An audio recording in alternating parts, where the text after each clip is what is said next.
നമസ്കാരം. കേരളത്തിൽ കഴിഞ്ഞ കുറെ കാലമായി പവർ കട്ടില്ല എന്നത് വലിയൊരു വിപ്ലവമായിട്ടാണല്ലോ ഇവിടെ കെട്ടിയാഘോഷിക്കപ്പെടുന്നത്. സംഗതി സത്യമാണ്. ഫാൻ കറങ്ങുന്നുണ്ട്, ബൾബ് കത്തുന്നുണ്ട്. എന്നാൽ ഈ വെളിച്ചത്തിന് പിന്നിലെ മെയിൻ സ്വിച്ച് എവിടെയാണെന്ന് ചോദിച്ചാൽ പലർക്കും ഉത്തരം മുട്ടും. സ്വന്തം പറമ്പിൽ ഒരു വാഴ പോലും നടാത്തവർ അയൽവക്കക്കാരന്റെ പറമ്പിലെ കായ്കനികൾ കണ്ട് അത് തങ്ങളുടേതാണ് എന്ന് പറയുന്ന വിചിത്രമായ അവസ്ഥയാണ് ഇവിടെ നിലനിൽക്കുന്നത്. സത്യം പറഞ്ഞാൽ കേരളത്തിലെ വീടുകളിൽ ഇന്ന് വെളിച്ചം എത്തുന്നത് തിരുവനന്തപുരത്തെ സെക്രട്ടേറിയറ്റിലിരുന്ന് ആരെങ്കിലും സ്വിച്ച് ഇടുന്നത് കൊണ്ടല്ല, മറിച്ച് ദില്ലിയിലെ ദീർഘവീക്ഷണമുള്ള ഭരണകൂടം ഇന്ത്യയെ മുഴുവൻ ഒരു ചരടിൽ കോർത്തത് കൊണ്ടാണ്.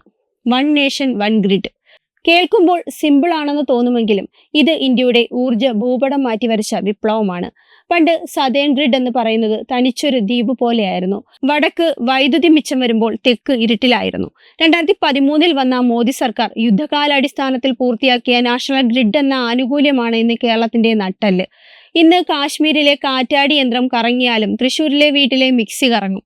ഈ ഒരു ഒരുമയുടെ രാഷ്ട്രീയം മനസ്സിലാകാതെയാണ് പലരും ഞങ്ങൾ പവർ കട്ട് ഒഴിവാക്കി എന്ന് വീരവാദം മുഴക്കുന്നത്. കേരളത്തിന്റെ ആഭ്യന്തര ഉൽപാദനം നോക്കിയാൽ ആർക്കും ചിരി വരും. ഏകദേശം 24,900 മില്യൺ യൂണിറ്റ് വൈദ്യുതി നാം പുറത്തു നിന്ന് വാങ്ങുമ്പോൾ ഇവിടെ ഉൽപ്പാദിപ്പിക്കപ്പെടുന്നത് വെറും 5,700 മില്യൺ യൂണിറ്റ് മാത്രമാണ്. അതായത് നമ്മൾ ഉപയോഗിക്കുന്ന വൈദ്യുതിയുടെ 1/4 ഭാഗവും കേന്ദ്രവിഹിതമാണ്. എന്നിട്ടും കേരളം നമ്പർ 1 എന്ന് ഫ്ലെക്സ് അടിക്കാൻ പിണറായി സർക്കാരിന് ഒരു മടിയുമില്ല. പരീക്ഷ എഴുതാതെ ജയിക്കുന്ന കുട്ടിയെ പോലെയാണ് കേരളം. സമരങ്ങളുടെ ചരിത്രം പരിശോധിച്ചാൽ നമുക്ക് കൂടുതൽ വ്യക്തത കിട്ടും.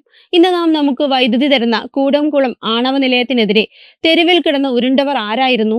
അന്ന് ആ വികസനത്തെ തടയാൻ നോക്കിയവർ ഇന്ന് അതേ നിലയത്തിൽ നിന്നുള്ള കറണ്ട് ഉപയോഗിച്ച് എയർ കണ്ടീഷനിൽ ഇട്ടിരുന്നു കേന്ദ്രത്തെ കുറ്റം പറയുന്നു. Raigarh, Pugalur, Thrissur high voltage direct current line വന്നില്ലായിരുന്നെങ്കിൽ ഇവിടുത്തെ സ്ഥിതി എന്താകുമായിരുന്നു? ട്രാൻസ്മിഷൻ ലൈൻ ഇടാൻ പോലും സമ്മതിക്കാതെ സമരം ചെയ്തവർ വികസനത്തിന്റെ ഗുണഭോക്താക്കളാകുന്നത് കാണുമ്പോൾ ഇത്തിരിയെങ്കിലും ഉളുപ്പ് വേണമെന്നല്ലാതെ മറ്റൊന്നും പറയാനില്ല. മോദി സർക്കാരിന്റെ ഉദയ പദ്ധതിയും പവർ ഗ്രിഡ് കോർപ്പറേഷന്റെ ഇടപെടലുകളും ഇല്ലായിരുന്നെങ്കിൽ KSEB എന്ന വെള്ളാന എന്നേ തകർന്നു പോയേനെ. ഉൽപാദനത്തിൽ സ്വയം പര്യാപ്തത നേടാൻ ഒരു ചുക്കും ചെയ്യാതെ കേന്ദ്രമൊരുക്കിയ പാതയിലൂടെ വൈദ്യുതി എത്തിച്ച് അത് സ്വന്തം നേട്ടമായി ചിത്രീകരിക്കുന്നത് ശുദ്ധമായ രാഷ്ട്രീയ തട്ടിപ്പെന്നല്ലാതെ ഒന്നും പറയാനില്ല. ചുരുക്കത്തിൽ പറഞ്ഞാൽ മോദി സർക്കാർ ഇന്ത്യയെ ഒരു ഗ്രിഡിന് കീഴിലാക്കി വൈദ്യുതി പ്രവാഹം സുഗമമാക്കി. അതിന്റെ ഗുണം കേരളത്തിന് കിട്ടുന്നു. കഷ്ടപ്പെട്ട് കഞ്ഞി വെക്കുന്നത് കേന്ദ്രവും പ്ലേറ്റും എടുത്ത് വിളമ്പാൻ വരുന്നത് സംസ്ഥാനവും എന്നതാണ് ഇന്നത്തെ അവസ്ഥ. ഇതാണ് യാഥാർത്ഥ്യവും. Web desk Tatwamayi news. Brought you by Kerala AIDS control society. HIV AIDS സംബന്ധമായ സംശയങ്ങൾക്ക് 1097 എന്ന 24 മണിക്കൂറും പ്രവർത്തിക്കുന്ന ടോൾ ഫ്രീ നമ്പറിലേക്ക് വിളിക്കുക. വാട്സാപ്പിലും ഫേസ്ബുക്കിലും ഒക്കെ സ്റ്റാറ്റസ് അപ്ഡേറ്റ് ചെയ്യാറുണ്ടല്ലോ. HIV സ്റ്റാറ്റസോ HIV പിടിപെടാനുള്ള സാഹചര്യങ്ങളിൽ കൂടി അറിഞ്ഞോ അറിയാതെയോ കടന്നു പോയിട്ടുണ്ടാവാം. എന്ത് തന്നെയായാലും മുൻകൂട്ടി പരിശോധിച്ച് HIV സ്റ്റാറ്റസ് അറിയൂ.